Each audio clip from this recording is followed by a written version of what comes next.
Welcome to What It Takes to be a Successful Leader. This is the 8th talk in this year's What It Takes Alumni Speaker Series for 2021-22. My name is Joy Tweed and I'm a Senior Lecturer here at the University of Westminster and am myself an alumni, having graduated from the university in 2004. I now lecture within Westminster Business School and am a module leader for a module within the MBA on resilient organisations and teams. Within that module, we discuss leadership and what it takes to be a successful leader. So I was delighted to see that's the topic of this evening's talk. I'm also a member of the Women of Westminster Network. Outside of the university, I have sat on various boards of organisations, so know what it is like to have a leadership role, but also to see leadership in action.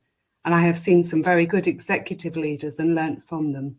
I'm sure I'm going to learn more from Neveen this evening, and in a minute I'll hand over to her. However, before I introduce our speaker, I do have a few housekeeping notices. So this talk is being recorded. It will be edited and then made available on YouTube when it's ready. We will send you the link. Your cameras and microphones are automatically turned off. Live chat is on. Group chat is there for you to ask questions to our speaker. We'll collate your questions through the talk and I'll put these to Neveen. Or you can PM moderators with your questions. And even though live chat is on, the live recording which ends up on YouTube won't pick up any of your usernames or the chat. You can change your notification settings to stop the sound and pop-up notifications. Just click on the purple button in the bottom right and go to settings. So now let me introduce our speaker. I am delighted to welcome our alumni speaker for today's talk, Neveen Galal, who will be sharing her insights into what it takes to be a successful leader. Today's event is also part of the University of Westminster's International Women's Day celebration. Since completing her legal practice postgraduate diploma at Westminster in 2002, Neveen has become an award-winning immigration human rights lawyer who has founded her own law firm, Amnesty Solicitors, where she has worked since 2015. Her career has focused on immigration, refugee and human rights law, representing unaccompanied asylum-seeking children and victims of trafficking and slavery. Prior to starting Amnesty Solicitors, she was promoted to head of department at Duncan Lewis Solicitors within 3 years of graduating and became a director and board member just 1 year later. This led to Neveen being recognised in Who's Who of Britain's young business elite for being one of the youngest directors of a multi-million-pound company. Neveen has also won the Outstanding Achievement Award as part of the Westminster Alumni Awards in 2021. During this talk, Neveen will explain how she developed her own leadership style and how she planned her own career path to reach a senior level in the legal sector in such a small amount of time. This talk will also address how you can deal with and respond effectively to negativity or setbacks to propel and spur you on, rather than allowing it to have a detrimental impact on your personal and professional development. Neveen will now do her presentation and I'll then come back online and ask your questions to her. Please put any questions you have in the virtual chat box as we go along. So Neveen, over to you. Thank you ever so much, Joy, for that wonderfully kind introduction there. I'm absolutely delighted to be here, particularly on International Women's Day, which is a particularly important day for us all, men, women, everyone alike. What I thought would be helpful is if I was to start from the very beginning, because when you hear that introduction, automatically people would think that I must have come from a wonderfully great primary school, secondary school, and even college, and that couldn't be further from the truth. I think what I did was, because I came from, it was a pretty dire secondary school, I must say. I always felt the need to compensate that in my professional life. I've just realised I haven't shared the screens, have I? Beg your pardon. share now. Can everyone see my slides? Not yet. Here we are. Okay. Yes. Yes, so I was spurred on to professionally excel because I had this niggling voice in the back of my head that I came from a really poor educational background up to when I joined Westminster. So I always felt the need to compensate that. When I was at secondary school, I decided then that I wanted to become a barrister at the age of 12, and I didn't detract from that. So I set about starting the process, which I knew nothing about how to become a solicitor. The school that I was at didn't naturally encourage that. So from a very early age, I was told to focus on becoming something more, and I quote, realistic for me. This was a careers teacher at the age of 13, I think I was. And they felt that I'd make it as a hairdresser. And I didn't quite agree with that. So from then on, I decided that the only way that I could really achieve my career goals and ambitions was to follow my own plan. So off I went to study A-levels. The college itself wasn't particularly great, but again, it just spurred me on. The law firm that I applied for, I actually got rejected twice. They said, back in those days, when you did the LLB on the LPC, it was really very competitive, and I suppose it still is. So I was used to constant rejections. But that just continued to spur me on because I knew that I wanted to be in the legal profession, and I knew that I wanted to do really well. So when I eventually got the interview at Duncan Lewis in 2003, now I graduated from Westminster in 2002. So there was a significant period of time where I was applying for positions. I just wasn't getting anywhere. It's a highly competitive profession to get into. And if you don't have the academia credentials, then you really are at a disadvantage. Now, I got to the interview, and I was originally applying for a position as a family paralegal. And that is really just basic entry. Paralegal is one beneath a training contract, which is what we all strive to obtain in order to qualify. I went into the interview, and the interview just carried on with the person who was director of the firm telling me all about their story, wasn't really interested in me at all, and proceeded to tell me that they had made director within 5 years of joining the firm. Then the question came to me, and they asked, where do you see yourself in 5 years' time, 3 years' time? And I said, exactly where you are now. And the look of disgust that I had from my interviewer, I just knew I hadn't got the job, because it was just, who do you think you are approach. But fortunately, I worked really hard, and I made it within 3 years. Now, in terms of what makes a successful leader, this is really about an individual personal style. Do you want to lead by example, which is something that I do? So I would never really ask a member of my team to do something that I wouldn't do myself or haven't done myself. We all roll our sleeves up and work together as a team, because I firmly believe as a leader, you're only as good as the team that you have behind you.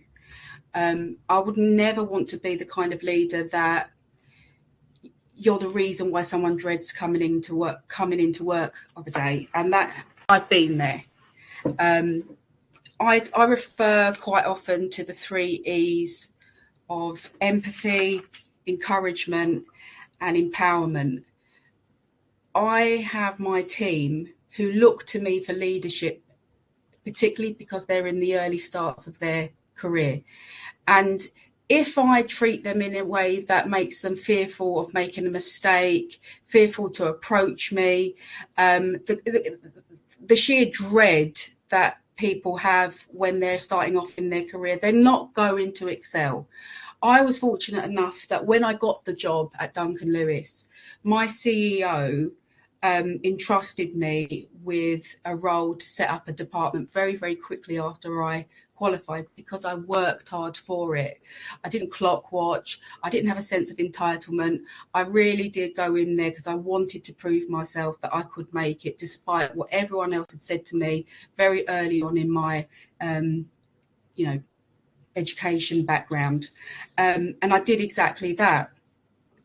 But when you have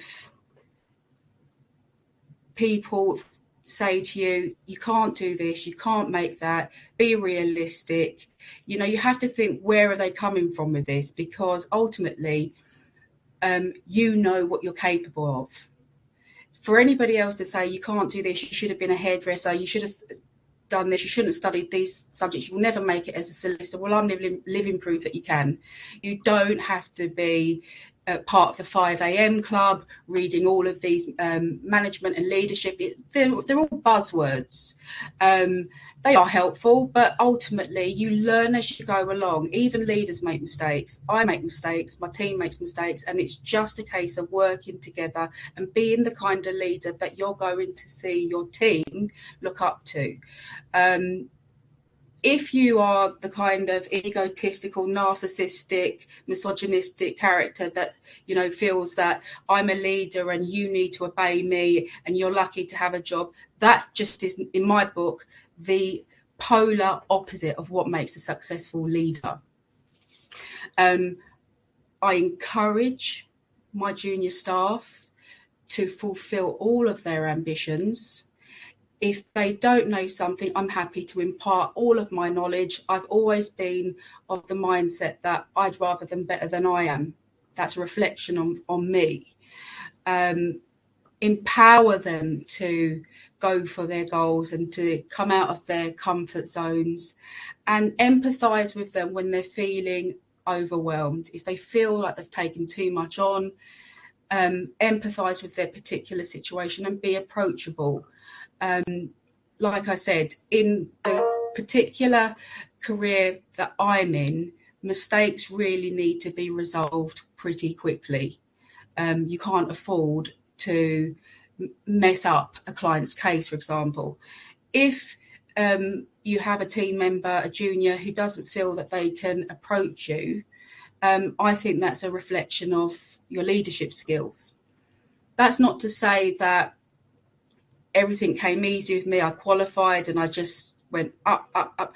I've made my mistakes over the years. I was quite young. I didn't know an awful lot about leadership and how to deal with, a large department. It was something that, it was a baptism of fire for me.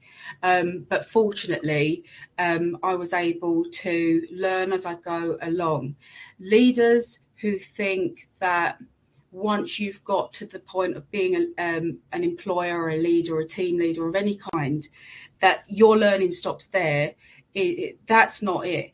A great leader is someone that constantly strives to improve their team's learning, be a support network, and be someone to look up to.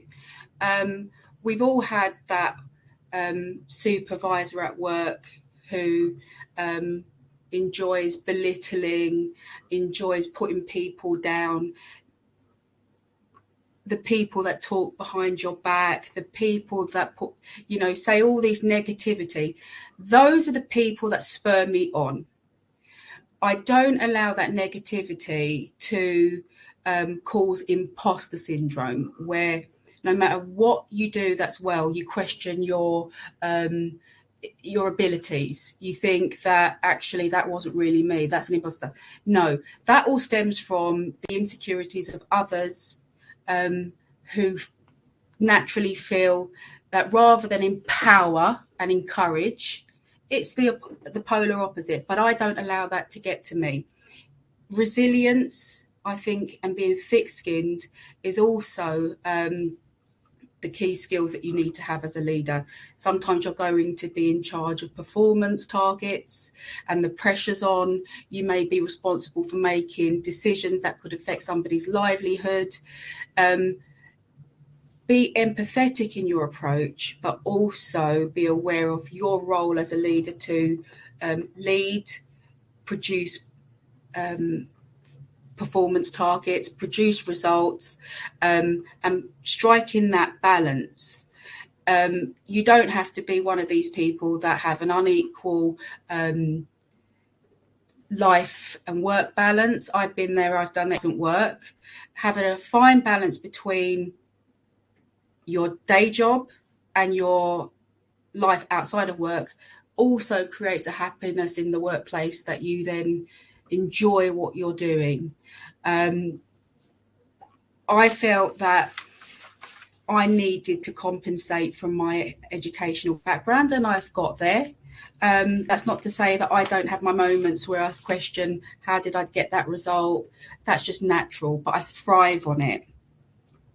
And so it's very clear to me that what makes a successful leader is the turnout of your staff. I have, over the last 15 years of training up people, and a good majority of them have come from the University of Westminster as graduates from the law school, watched them go really far, and that makes me quite proud of what they were able to achieve under perhaps my supervision, my training, and I get a sense of joy out of that. And at the same time, I continue to focus on my career development. I don't see it as, oh, now I own a law firm, it ends there. I'm constantly trying to self-develop, professionally take on cases that, stretch my knowledge, my skills. It's a constant development professionally. Sacrifices need to be made. I don't regret any of the sacrifices that I've made, but I did make some, particularly in my early years, because that's what I felt I needed to do. I put in the hours, I put in the work, and that was recognised, fortunately, by my firm, that then enabled me to move on and set up my own law firm, which has its own challenges, but it gives me the opportunity now to train up the next generation of lawyers, and that's something that I do enjoy, and I'm looking forward to developing a unique relationship with the university as my way of giving something back, because I do feel that if it wasn't for the University of Westminster, I wouldn't be where I am today. I got some exceptional training, exceptional teaching at the law school there. And so when the opportunity arose for me to be considered for the Outstanding Achievement Award, that was very recent, and people were saying, it's really good that you've been nominated, but I don't think you're going to get it. And so I was shocked when I did. But it just goes to show constantly pushing yourself, treating your team with respect. Don't ask them and expect them to do anything that you wouldn't do yourself, are the key elements that I find that makes you a successful leader. You're only as good as the team behind you, and that's where I am at the moment. So I don't want to keep you for much longer because I'm conscious of the time, and if there's any questions, you're more than welcome to ping those over and we can take them.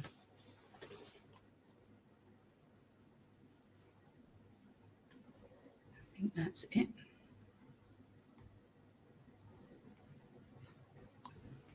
Wow, that was quite some story. So thank you very much for your presentation, Neveen. There was lots of interesting stuff in there, and I was busily taking notes about what you said about what it takes to be a successful leader, and I'm sure that our virtual audience found it useful too.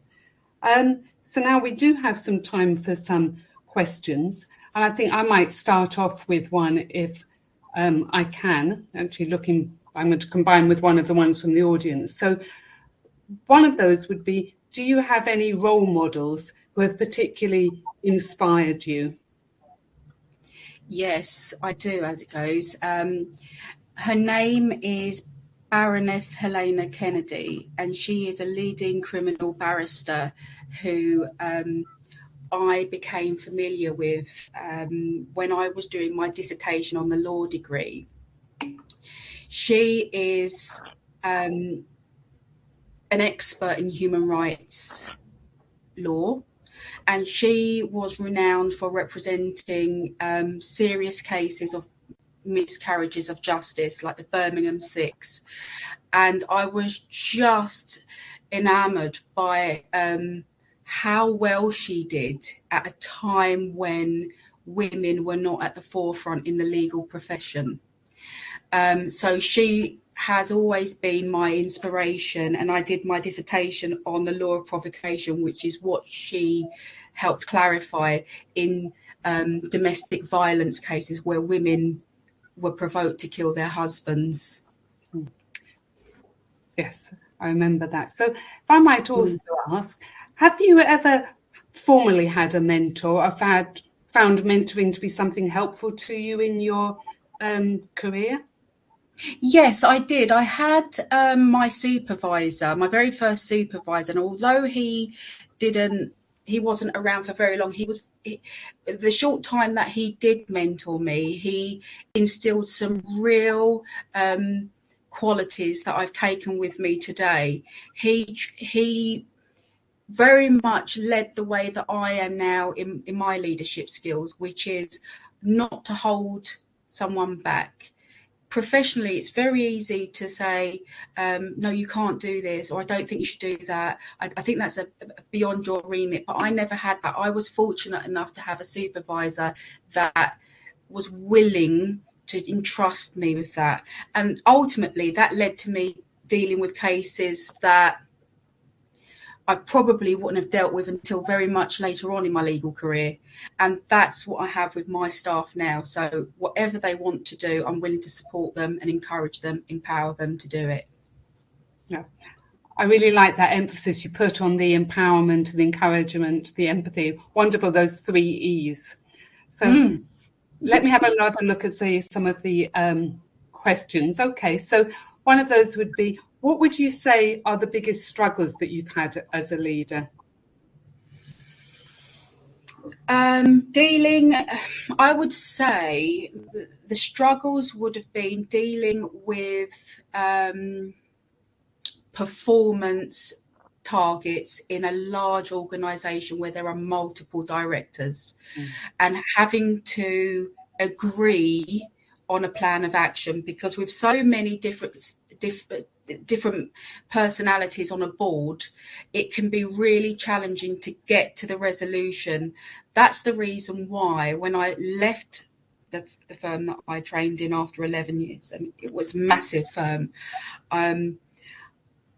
I was keen not to grow my practice to a large or a medium-sized firm. I wanted it to be small and boutique, because the politics in a larger organisation can be quite challenging. But like I said, for me, I'm quite thick-skinned, and you have to be at that level. Yeah. Okay. Thank you. Let me just see what the other ones. If you could, maybe it's nice to hear how valuable you found your time at Westminster, and with that, Yes. We're in agreement, both having found that our time at Westminster stood us in good stead, you in your future career in law, and me in my future career as an academic. But perhaps if you could go back and give one piece of advice to yourself as a student, what would you say? I would say don't necessarily listen to the advice that you hear from others.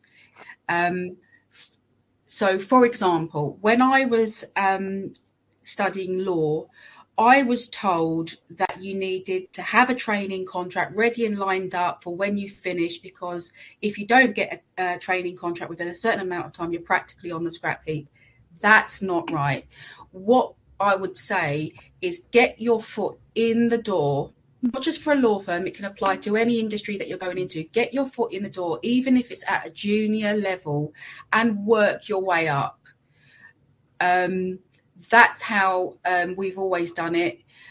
The reality is this: law firms or other big corporations that are recruiting graduates, if you have someone who's come in and done a period of work experience or an internment, anything like that, and then you have someone who's just applied externally, who are you more likely to give a job to? Someone who you've already trained up to a certain level, who already fits in quite well, or are you going to give it to somebody who hasn't worked in, and you start that process again? It's almost like I feel that there has to be some reward for work experience. I tend to recruit from work experience for that very reason, because I know just how competitive the market is, particularly in law. So that's the advice I would say. Whilst it is great if you have a training contract on your LPC or law degree, get your foot in the door and learn and have something on your CV. Doesn't matter what level. Okay, thank you. So that's really helpful, the advice about getting the work experience. Related to that, are there any absolute musts, sort of whether certifications or particular courses taken at the university that you think have particularly helped progress your career? Yes. So what I would say is try to identify as early as possible where you see yourself practicing.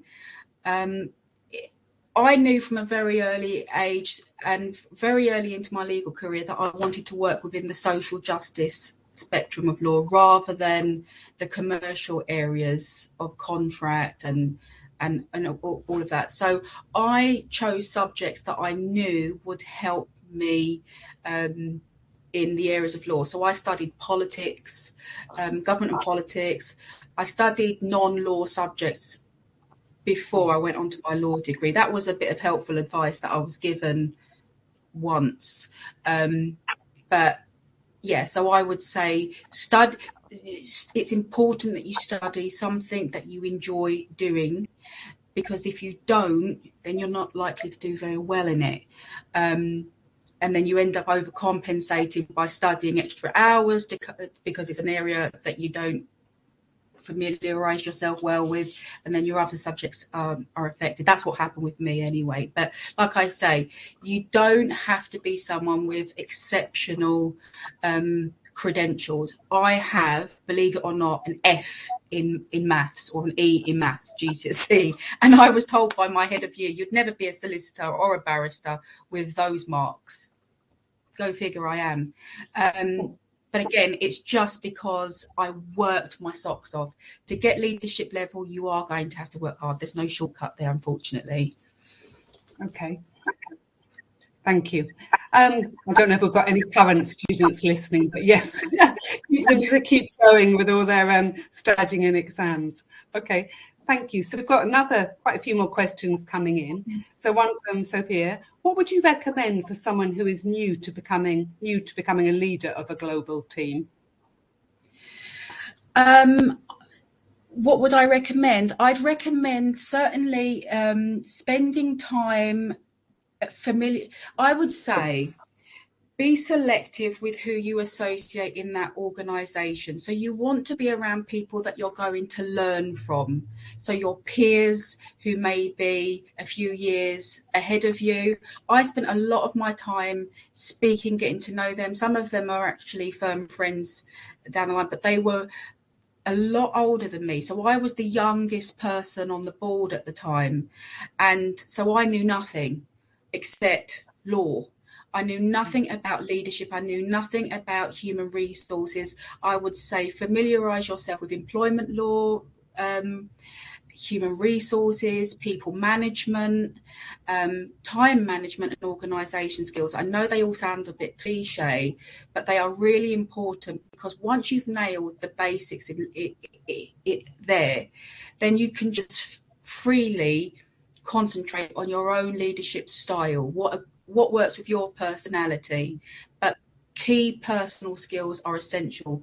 You don't want to be a leader with a whole host of grievances that HR need to deal with, because you'll soon be earmarked out of the door as a large corporation. So really tightening up your ability to deal with conflict within the workplace, be an effective mediator and communicator, and that's where I say about empathy. It's really a key quality. Don't be dictatorial. It's very tempting to allow the ego to take control and, you know, treat people less than how they should be treated. Respect is everything, because once that's gone, you don't really have an awful lot after that. Okay. Thank you. So you've mentioned one of the E's being encouragement. So a particular question here was, how do you encourage employees who seem disincentivised or perhaps are just in the wrong place? Well, talk to them and find out what their interest is. So I regularly speak to my trainee and say, well, what areas do you like to do?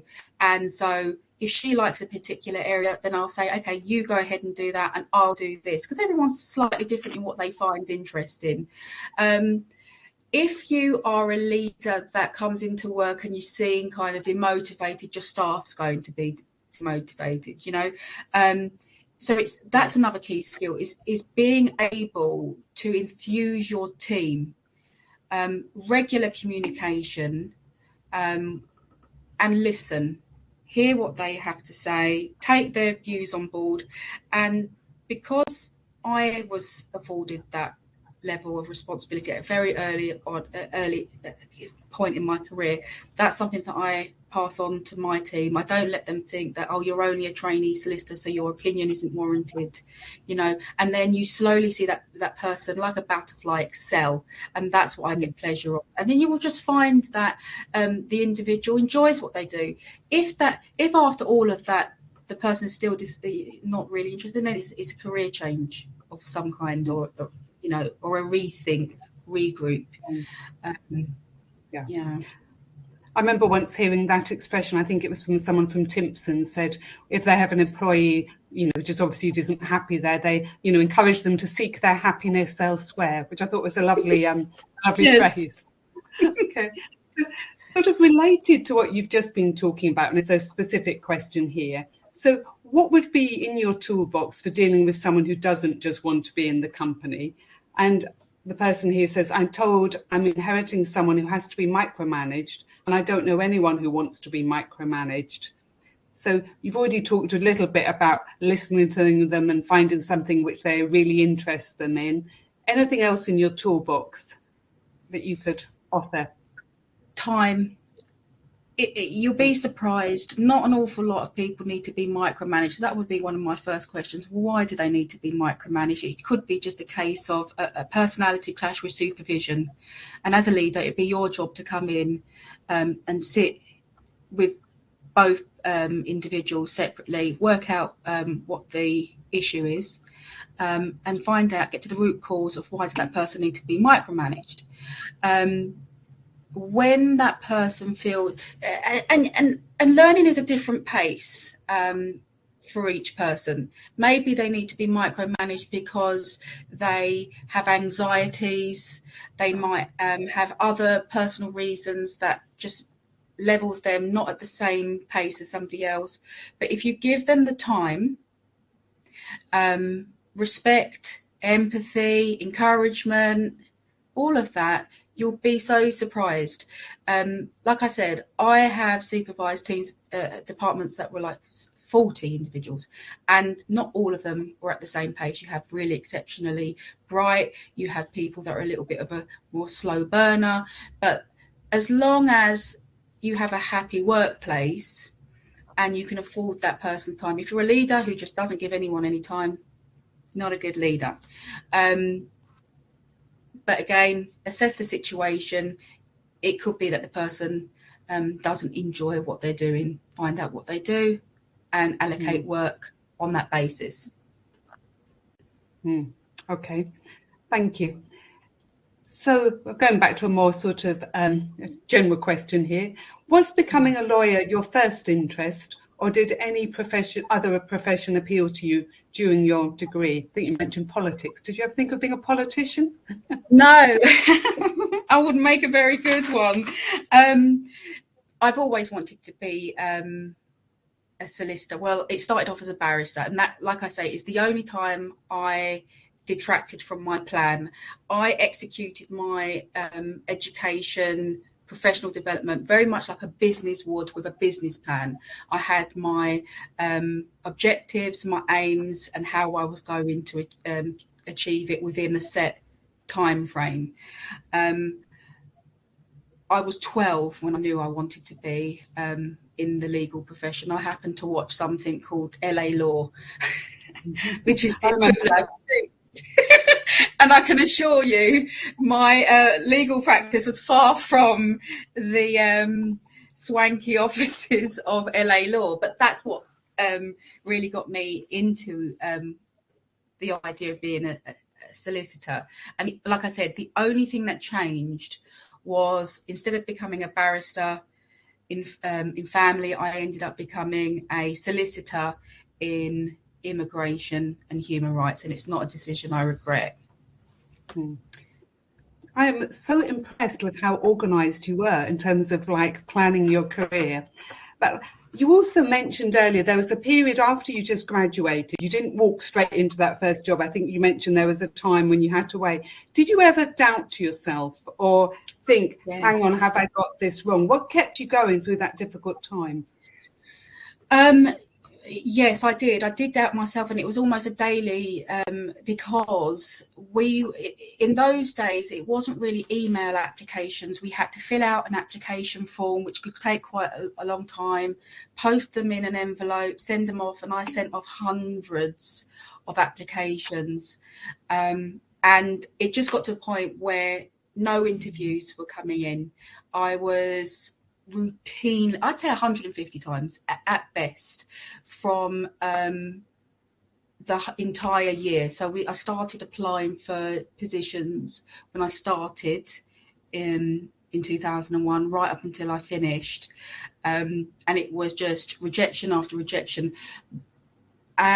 What kept me going? My ambition. That's all it was. I'm really, really ambitious.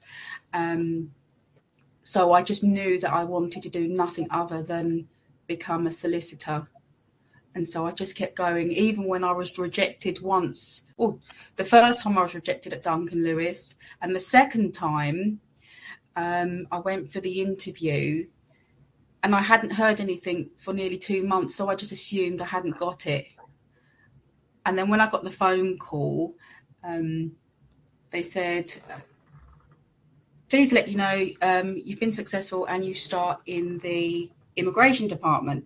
But I'd gone for the interview for the family position, so I thought it was a mistake. So I said, oh, I'm sorry, I came for the interview for the family paralegal position.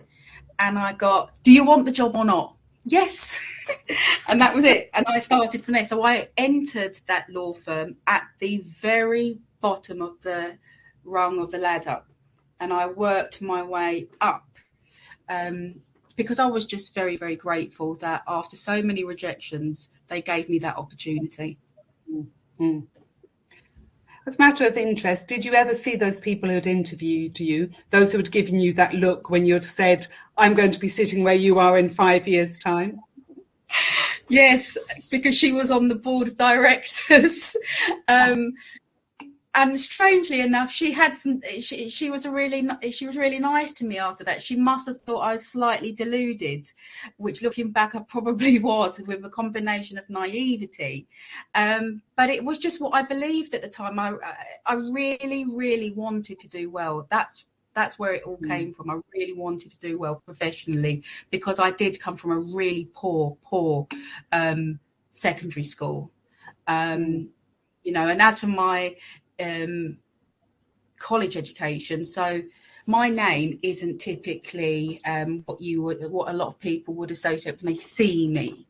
So when I went to college and enrolled to study my A levels, now I was predicted an A or a B for English, but I was asked to sit a basic English literacy test, and I couldn't quite work out why I'd have to do that if I was going to study English, because that was one of my subjects, English language and literature.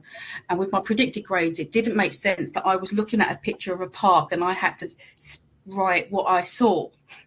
But when I got there, the first thing they said to me was, "Oh, we wasn't expecting you. We was expecting an Indian man." And I've had that multiple times since. So again, it's a negativity. But I don't let it bother me. You know, it's just what it is. Great. So you've mentioned there key factors which have helped you in terms of the you had ambition, there was perseverance. So I've got a question here about what would be your advice for new graduates without experience? Where should we start from to build experience? Depending on what it is that you do. So I would say go to, you know, what I didn't have then was LinkedIn. Okay. LinkedIn is an invaluable tool, and I'm so surprised with the amount of graduates that I speak to who aren't proactive on it. They all say, I have a profile, but I don't really use it. And it can be just as simple as connecting with all in your chosen career path or industry, connecting with potential employers there, HR managers there, recruiters, and just get your foot in the door in any way. It's easier to gain work experience than it is to obtain a training contract. That's why we used to recruit graduates from Westminster. I came into Westminster about 10 years ago and did a talk to the immigration students there. And then I started to take on graduates from Westminster when I was at university, and it started from work experience.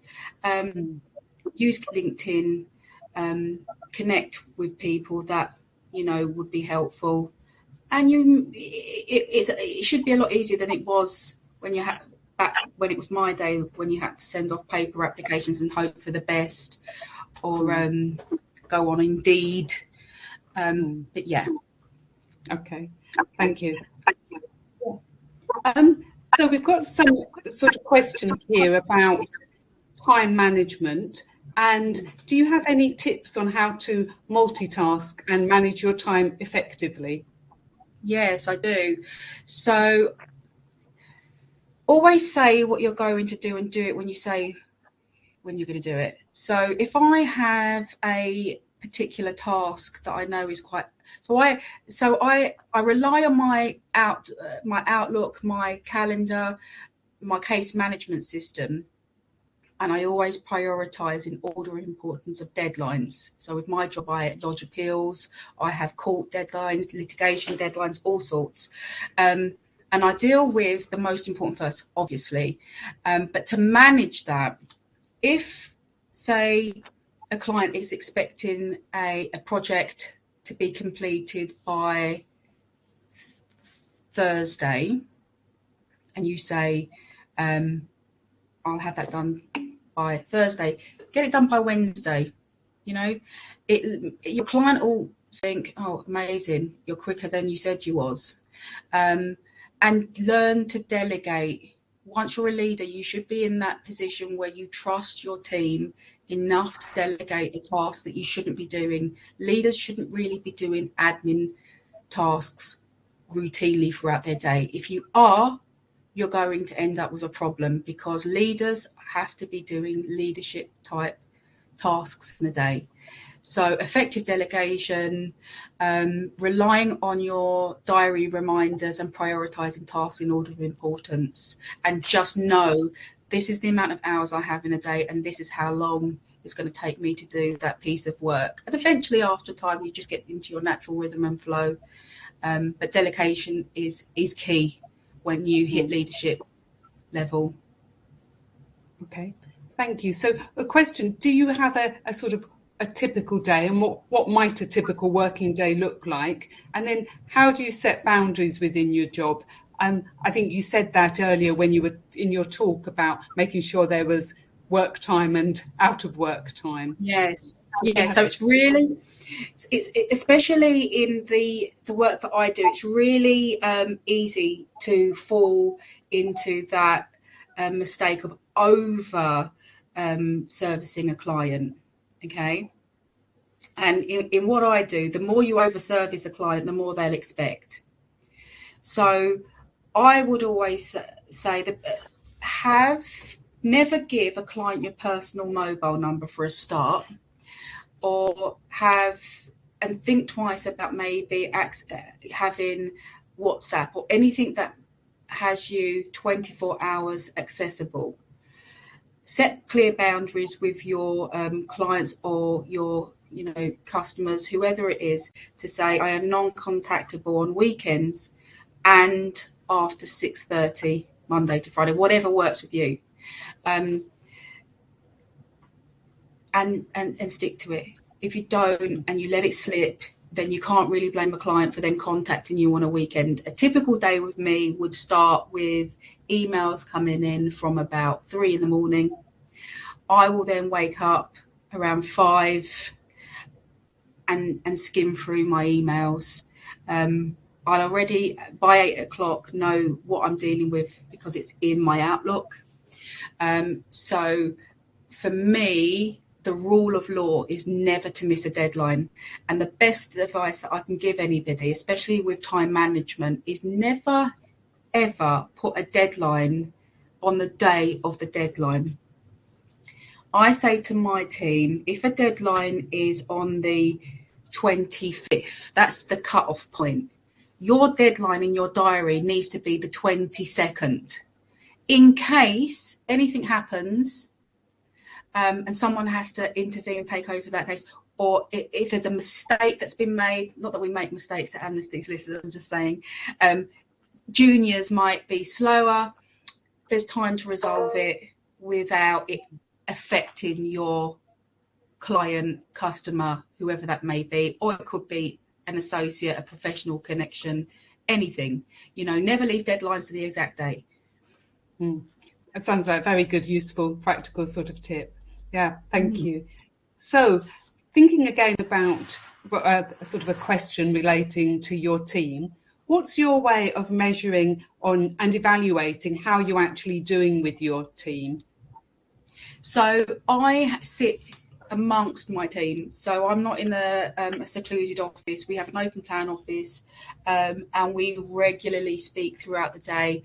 I'll check to see, what are you working on? I may ask it once a day just so that I know where we're at.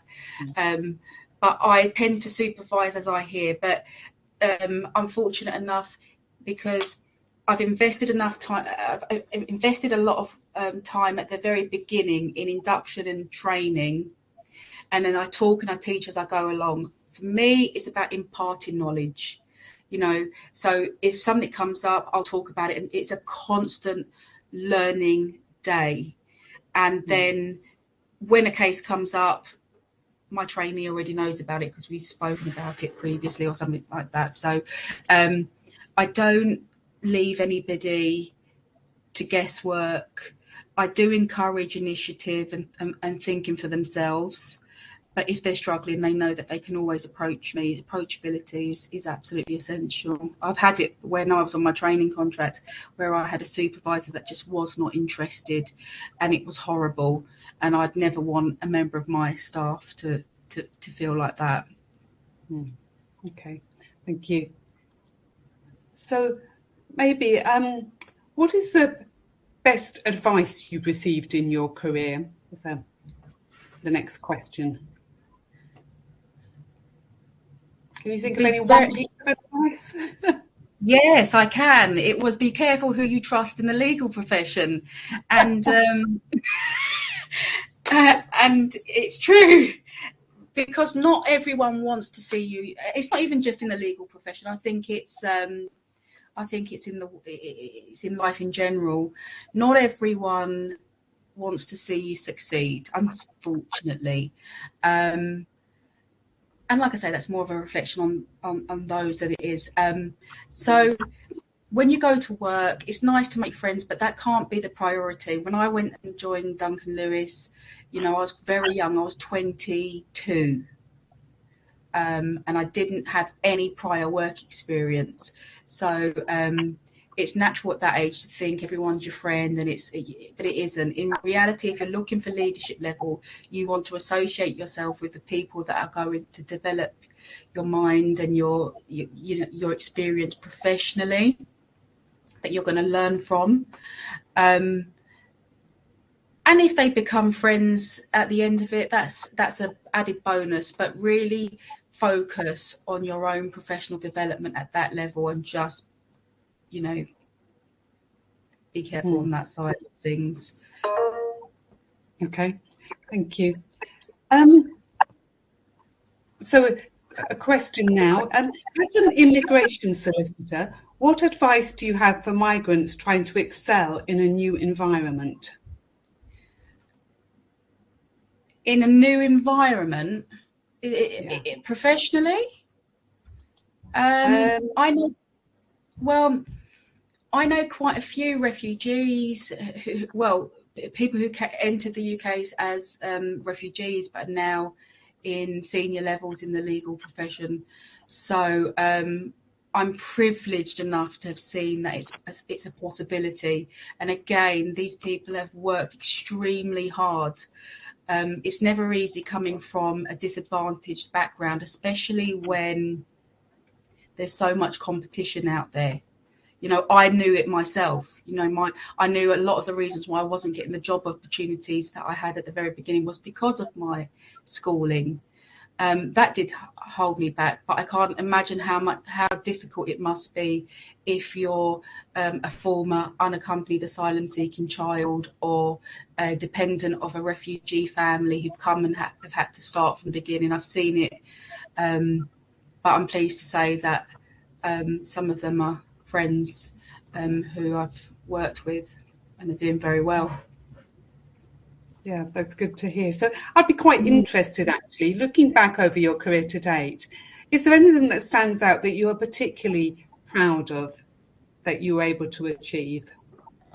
Yes, quite a few. But I think what stands out the most was when I was when I was a legal aid solicitor and I first qualified as a solicitor.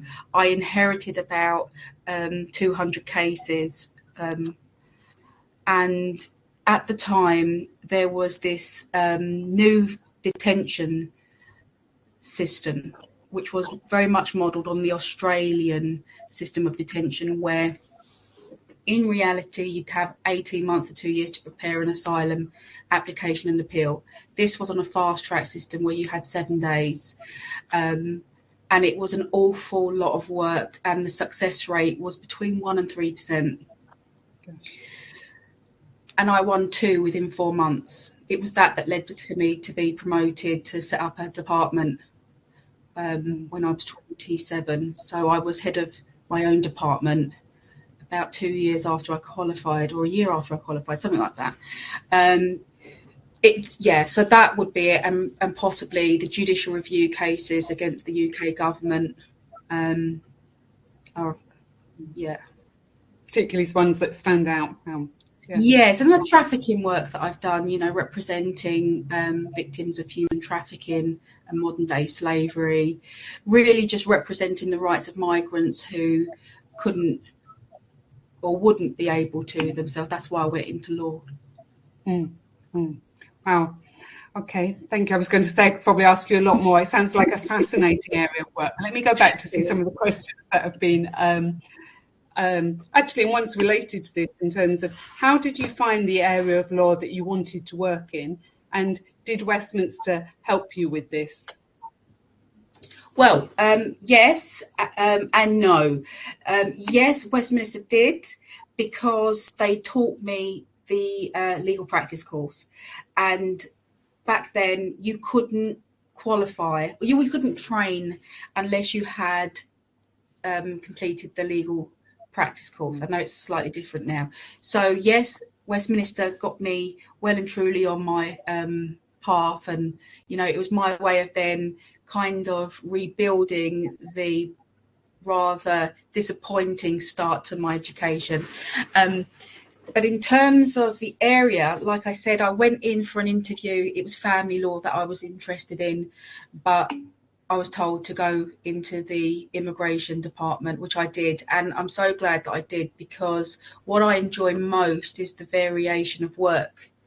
So in immigration, I can have a client who needs asylum and international protection to a multi-million-pound investor that wants to invest in the UK. It's the full spectrum. Yeah, that's how I got into the area that I did, and I'm so pleased that I did. So no regrets about not going into family law? No, I'm absolutely delighted that I didn't. In fact, when I hear about the the pressures that my family solicitor friends are under. Thank you. Okay.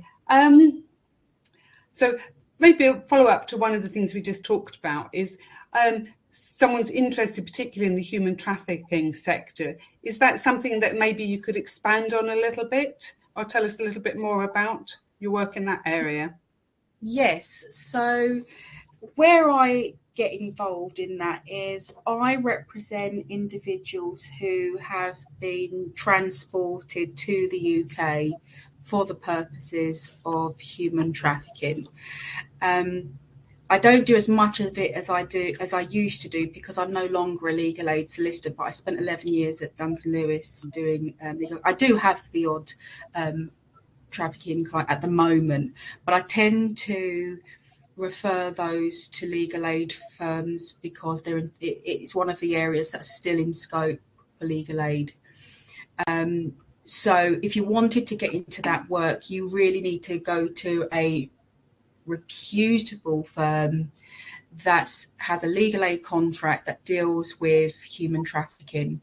They're the most vulnerable of migrants, and some may have post-traumatic stress, all sorts of issues and problems, and so there's a degree of sensitivity, and you really do have to have exceptional skills and additional training beyond just learning law to deal with those particularly vulnerable clients. So perhaps I've just seen a follow-up question there. That is there any particular training to attend in this area of human trafficking?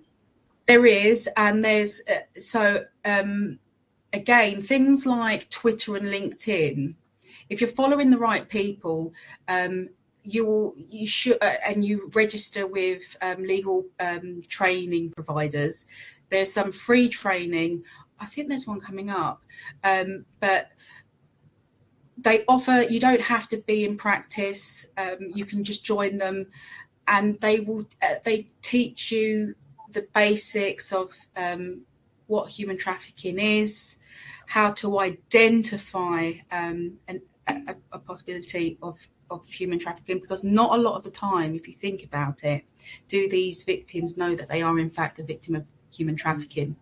They just think that they've been exploited and moved, but they don't know about what provisions and support provisions are available for victims of trafficking. So yes, go on LinkedIn. I see a lot of training courses advertised on there, and I join them there. Social media is brilliant for things like that. And register maybe with some trafficking charities, ACLU, all these other organisations that provide support, and maybe get some work experience there. I know these charities are often in need of volunteers. Okay, thank you. So I'm coming back to sort of a general sort of leadership question here, or maybe someone's asked you that if you're a junior member of staff under a leader who perhaps isn't leading their team as effectively as possible, how would you maybe suggest giving feedback upwards without being seen as putting your position at risk? Is this seen as helpful to them, or do you think you'd be seen as a difficult member of staff? No, I think that's where HR comes in. You know, you can have HR are there to really assist with matters like that. So depending on the size of the organisation, you can have informal chats, and companies should really want that. They don't want a workforce of unhappy people because you've got a leader who lacks in certain skills sets. I think general feedback is helpful. It lets the higher management know how their mid-level leaders are doing. So yes, speak up. And there's a difference between voicing some feedback and making a grievance. It might well get to that point, but you don't want to. I think feedback is helpful, even if it's anonymously done.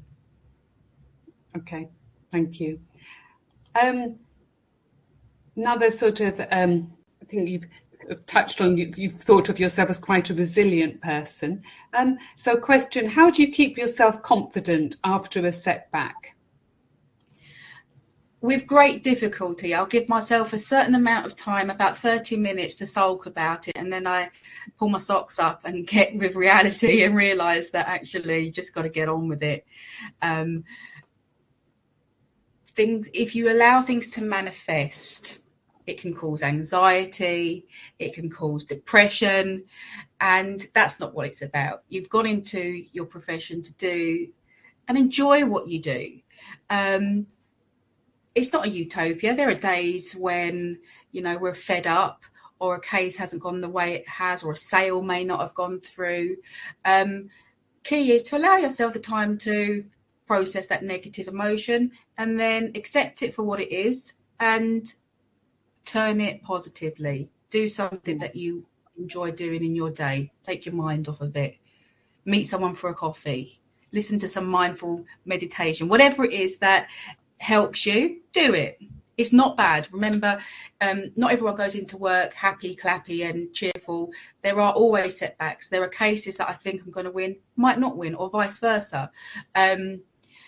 It's just the way of the world and the way life is. You've just got to be able to be a little bit thick-skinned, allowing yourself to process that negative emotion and then just move on. I'm very good at that. If it's gone, it's gone. Done, dusted. You mentioned music there. I just wondered, do you have any particular music that you find you put on when you need that boost, or makes you feel good? Or? Yes, anything by Wham and George Michael. I'm a massive George Michael fan. Okay, thank you. All right, I'm just imagining that now reverberating around your office. Yes. Yeah. Okay. Right. So it's sort of related to that, actually, a follow-up question. So how do you manage to deal with your job on a personal level? And, it must be very tough at times. So we've mentioned George Michael.